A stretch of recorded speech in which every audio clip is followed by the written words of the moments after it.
Max and I returned home, a sense of urgency guiding our steps. The empty house felt emptier than ever, a constant reminder of the absence of my wife and sons. As I closed the door behind me, I knew that coming up with a plan was imperative. The first thing I did was search Elizabeth's address book, flipping through the pages with anxious anticipation. I hoped to find a friend or acquaintance whose name started with M, someone who might be connected to the mysterious note.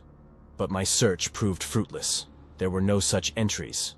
Disheartened but not defeated, I continued to pack my bug-out bag with essential supplies.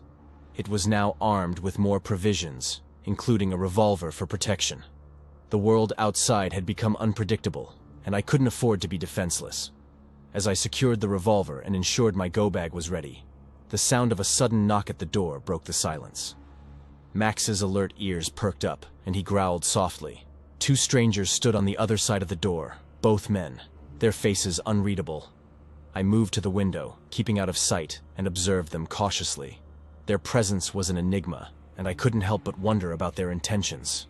One of the men tried the doorknob, attempting to open my front door. As I watched from inside the house, my heart pounding. My loyal dog went berserk, barking and growling, his protective instincts on high alert. The men exchanged hesitant glances, their expressions revealing uncertainty about their plan. It was then that I noticed something in the hand of the older man. It was Elizabeth's lost wallet. My suspicion deepened, and I knew I had to act. Max's vigilant presence emboldened me, and I grabbed my revolver, the weight of it reassuring in my hand. I approached the door, unlocked it, and opened it just wide enough to keep a barrier between me and the two intruders. My voice was firm, and my finger rested on the trigger of the gun.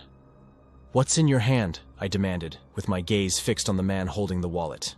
The man hesitated for a moment, as if debating whether to reveal the truth.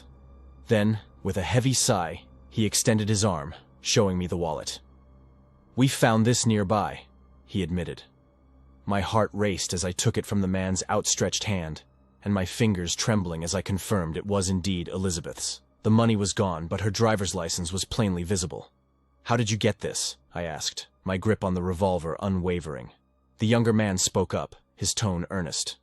"We found it while shopping for food and supplies." I weighed their words, my doubts still lingering. Max continued to bark, a reminder of the unease that filled the air. "Did you find a phone with it?" I asked. "No," the first man said, shifting his stance and looking around impatiently. I stayed silent, but cocked my revolver deliberately enough to prove my point. Both men stepped away from the door, giving me more space. I opened the door, pointing my gun at them. "Did you see my wife and our twin boys at the store too?" "No, I swear," the younger man said, raising his hands into the air. "Take it easy, okay?" I glanced down the driveway, and there was no car in sight. "How did you get here?" "We walked. Look, we just wanted to return the wallet," the older man said. I watched them for another brief moment, and then gestured with the gun for them to leave. They didn't hesitate, and got off my property. As I closed the door, my thoughts were consumed by the whereabouts of Elizabeth, James, and Ethan. The wallet in my hand was a reminder that I must find my family as soon as possible.